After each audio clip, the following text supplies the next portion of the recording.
When Puerto Rican superstar Bad Bunny took the stage at Super Bowl LX on February 8, 2026, at Levi's Stadium in Santa Clara, California, it didn't feel like any ordinary halftime show. It felt like entering a cultural arena where music, identity, and politics clashed spectacularly.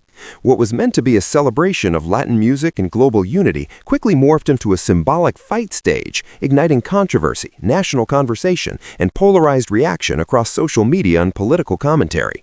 From the moment Bad Bunny, born Benito Antonio Martinez Ocasio, stepped onto the turf clad in an elegant all-white suit, he wasn't just performing a concert, he was making a statement, transforming the field into vibrant scenes of Puerto Rican life, complete with domino players, boxers, vendors, farmers, and dancers. He invited millions to feel the culture, even if they didn't understand a word of Spanish.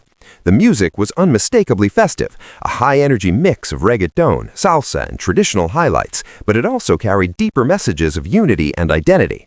Near the end, Bad Bunny held up a football inscribed with "Together We Are America," marched with dancers bearing flags of South and Central America, and was followed by a stadium banner proclaiming, "The only thing more powerful than hate is love."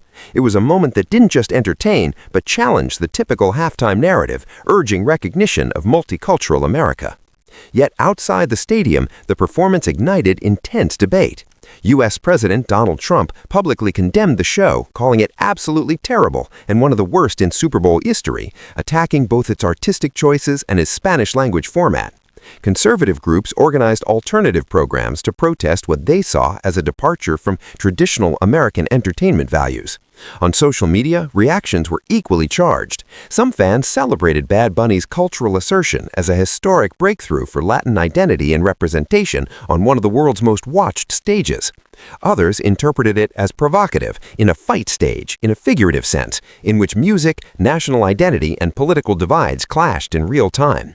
The intensity was so great that platforms like X experienced overloads as viewers flocked to share reactions. But the spectacle wasn't solely confrontational. There were moments of joy, spontaneity, and unity. A couple reportedly married on stage during the show, and surprise guests like Lady Gaga and Ricky Martin added layers of star power and cross-cultural connection. In the end, Bad Bunny's Super Bowl halftime show did more than break streaming records or dominate headlines. It became a battlefield of ideas, one where art intersected with identity politics, and where a performer used the biggest stage in American sports to turn celebration into conversation. Whether critics called it a misstep or fans saw it as a triumph, one thing was clear: Bad Bunny didn't just play the Super Bowl, he challenged it.